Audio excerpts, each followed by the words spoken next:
at that. They came from 9 down in the second half last week. They go 8 down today. Auburn 51, Mississippi State 43.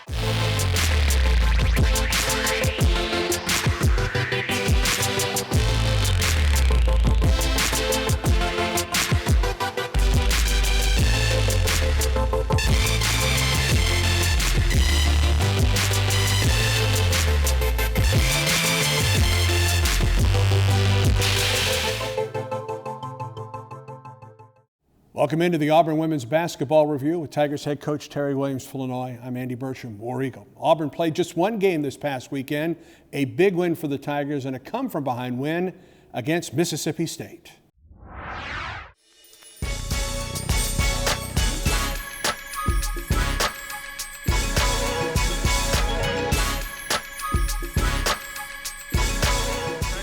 Freshman, and Auburn's freshman wins the battle, banks it up and in.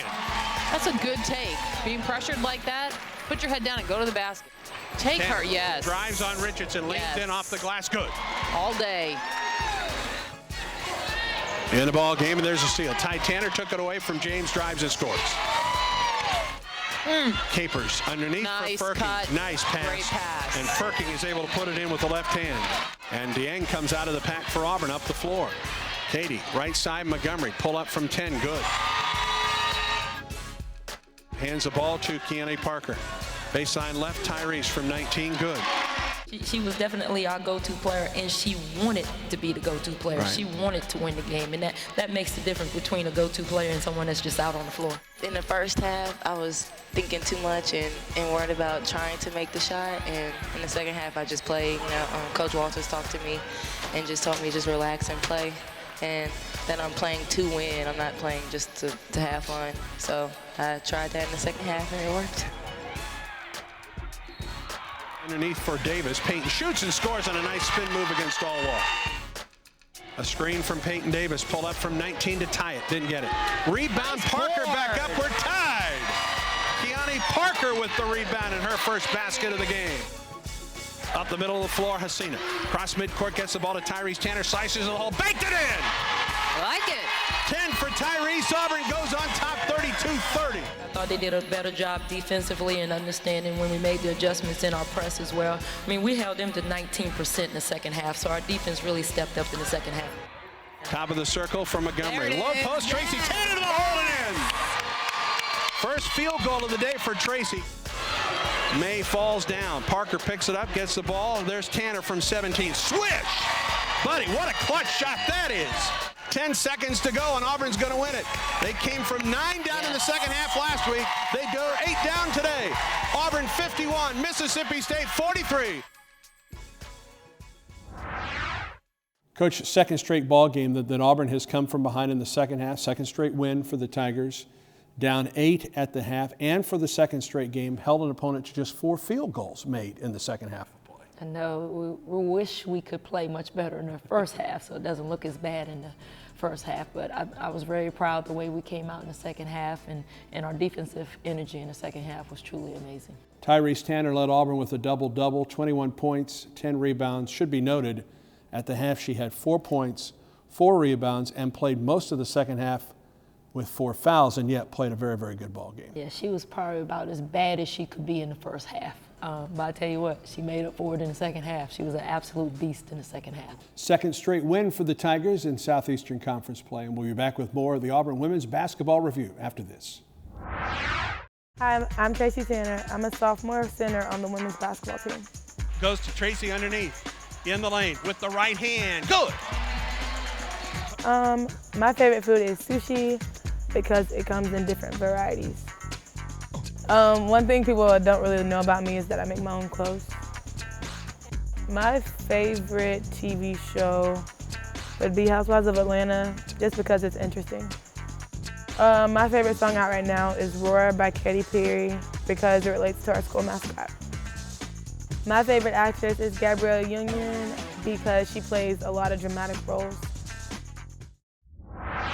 Welcome back in the Auburn Women's Basketball Review. On Sunday, Auburn will play host to Missouri. At that game, Auburn will honor its 3 Final Four teams from 1988, 1989, and 1990. Auburn played for a national championship in all 3 of those years. There's Olympians on that team, All-Americans, SEC Players of the Year. You look into the rafters at Auburn Arena, you see some of those names: Vicki Orr, Carolyn Jones, and Ruthie Bolton, a part of 3 outstanding teams and led by head coach Joe Ciampi. God, it's amazing to look at the tradition here at Auburn women's basketball. I mean, God, 3 Final Four appearances. We only hope to make 1. Let's take a look at our feature of the 3 Final Four teams at Auburn University. Look back at the Final Four teams for Auburn. The '88 team, you finally break through. What went through your mind when that team won in the Elite Eight and you were heading to Tacoma for the Final Four? Well, a great sense of accomplishment of your philosophy defensively and offensively. But we had a system in place with Mayola and Ruthie Bolton. They understood how to respect one another, and they brought that love of teammate to the court. 1988-89, Auburn goes undefeated through the regular season. You win an SEC championship, a great game in the semifinals against Louisiana Tech. In your mind, was that vengeance at all from the year before? From the coaching staff, yes, it was payback. But you were a young team. I didn't have to do anything in preparation. The only problem I had was keeping the emotions at one level for that semifinal game. You look at the 1990 team then, and I thought one of the key games that season was the Vanderbilt double overtime win in Nashville. I really thought that was one of your key games, and that team gathered a great deal of steam as it went down the stretch. Well, that was the key to the rest of the season. And we had to find an offensive system that worked for that team because we had great quickness with the former teams. This team didn't have that quickness. So we had to be a team that just protected the middle, pounded the boards, then offensively got into flow.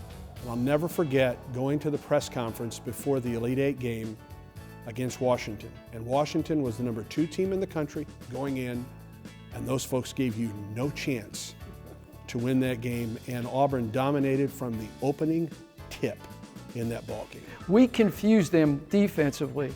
And then offensively, we gained a lot of confidence, and we had a lot of runouts in that game because they lacked the patience to attack, our matchup.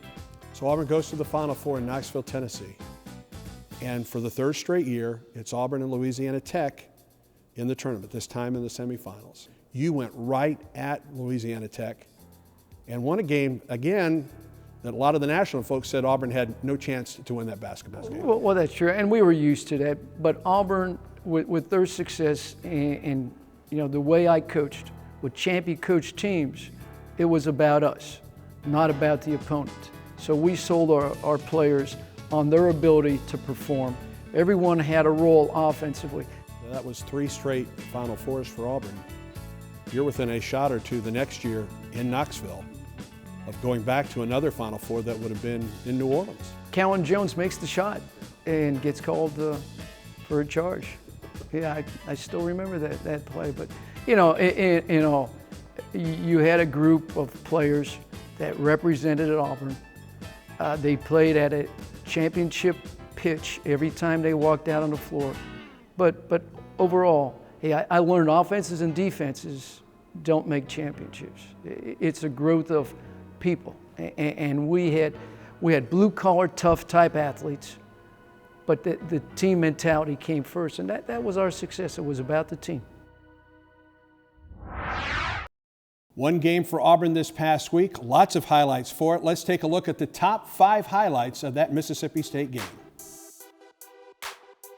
Number 5, Katie Dieng's rebound, which leads to a Brandy Montgomery fast break jumper. And Dieng comes out of the pack for Auburn up the floor. Katie, right side Montgomery, pull up from 10, good. Number 4, Brianna Capers lob down low to Katie Firking. Capers underneath Nice for Firking. cut. Nice pass. Great pass. And Firking is able to put it in with the left hand.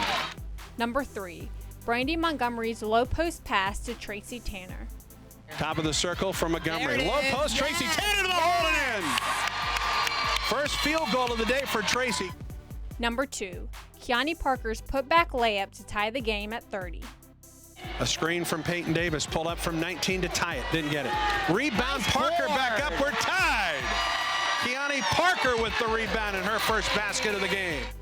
And this week's #1 play is Tyrese Tanner's fast break layup to give Auburn the lead.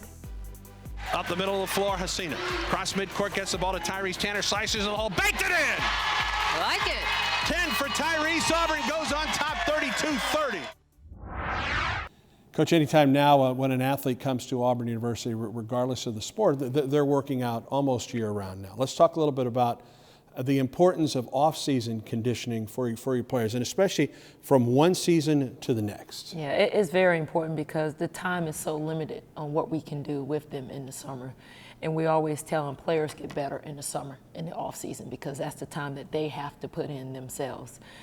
And coming back, your freshman year coming in, you really don't know what to expect. You're not really sure. You think you're getting in shape. You're not really getting in shape.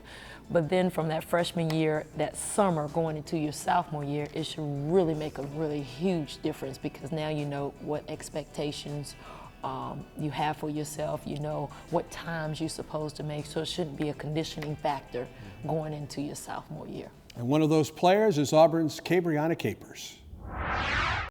Star will trigger, free throw line. Capers up from 15, swish. There's her first field goal of the year.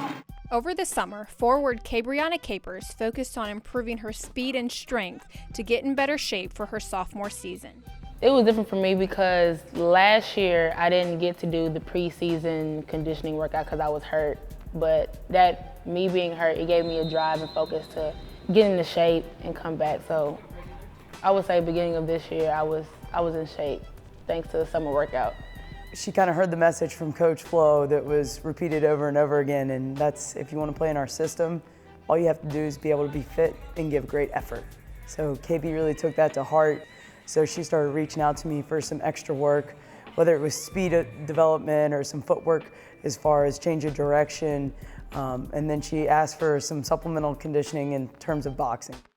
Cabriana has worked on many different exercises to improve her game, but one she has taken a liking to is boxing. I did a lot of plyometric work, a lot of sprint work. I did some boxing. It improved my coordination, and especially my cardio. It takes a lot. She's extremely explosive. She's already athletic, just becoming more body aware. How do you move in space? How do you control your body in space? So that was the main thing for her with boxing. But besides that, it's another form of fitness without having to fatigue her legs so much. So she can handle team conditioning, team running, and still come in and get a boxing session. It's a different form of work capacity. Inbound, Cabriana Capers down the lane off the glass and good. Cabriana just took it right down the lane, put it in with the left hand. I feel that I'm faster and I'm a lot stronger than I was last year. And I'm able to stay in the game longer and battle with the people that I'm up against. Not only does Cabriana have more endurance and is stronger, but she is also a better fit in Coach Flo's style of play. I'm usually in the back line, but this year she has me playing up top in the back line. It always takes its effort and hard work to play defense. And I love to play defense. That's what I really enjoy doing. So I really take honor in playing the top and the back line. Her ability to become fit has been able to allow her personality to show up more. And that's awesome because now she's just her. She's playing her game, she's being herself, and you can see that in the weight room. She may keep to herself, but that's because she wants to work, and she understands when work's to be done, and she'll get that done. But she's just a joyful person. She's a great kid to be around. She's gonna be a great adult later down the road. I mean, and it's just been exciting to see that transformation happen so early in her career.